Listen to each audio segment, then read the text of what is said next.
karena dia nggak butuh ritual. Ya, saya mengimani banget. Kenapa? Karena Rasulullah yang bilang sendiri, al ainu haqqun walau kana syai'un sabiqul qadar la sabaqatul ain. Ain itu benar adanya, dia hakiki, ada. Kalau ada sesuatu yang bisa mendahului takdir, maka ain yang bisa mendahuluinya. Kemudian dalam hadis lain riwayat Bukhari dikatakan aktsaru man yamutu min ummati, kebanyakan yang meninggal di umatku ba'da qada'illahi wa qadarihi, setelah takdirnya Allah bil ain, adalah karena lantaran ain.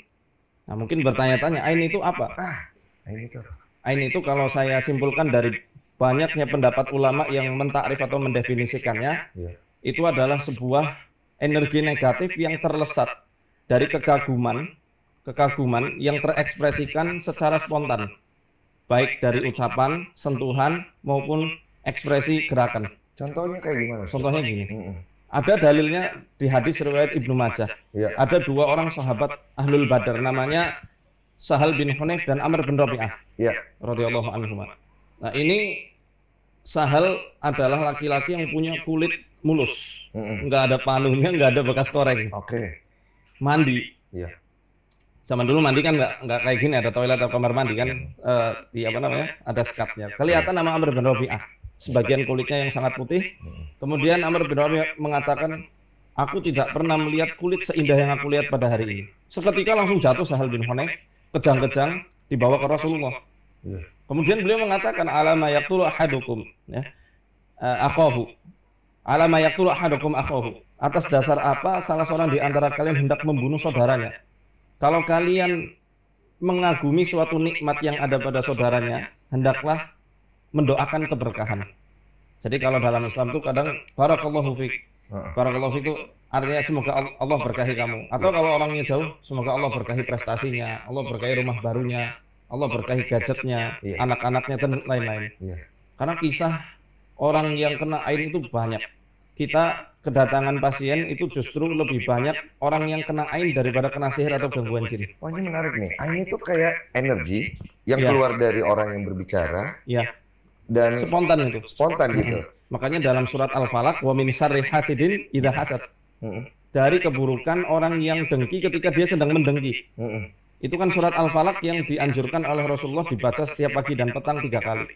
Dan menjelang tidur. Nah, kalau untuk menangkal hal seperti itu gimana? Tentu dengan doa.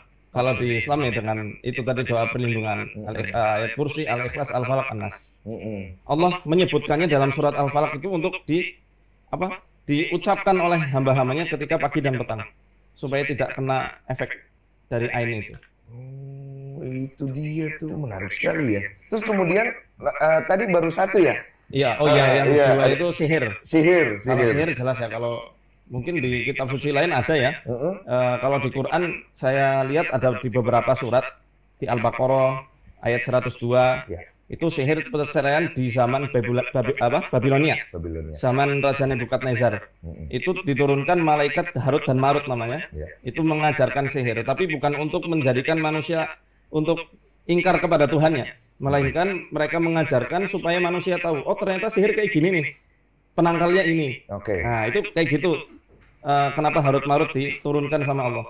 Adapun kisah-kisah yang katanya mereka digantungkan, kepala di bawah, kaki di atas, itu kisah palsu. Bukan benar itu. Bukan kisah yang benar. Yang asli mereka turun untuk mengajarkan ini ilmu sihir loh. Kamu mesti hati-hati. Cara mereka itu harus begini-begini, penangkalnya begini. Ternyata ada segolongan tukang sihir dan orang-orang yang durhaka mempelajari dari Harut dan Marut ya, untuk menceraikan suami dengan istri.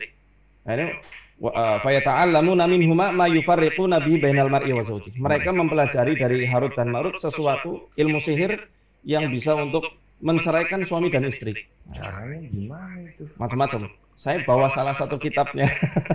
Saya bawa salah satu kitabnya. Ada cara-caranya itu, Mas. Maaf ini.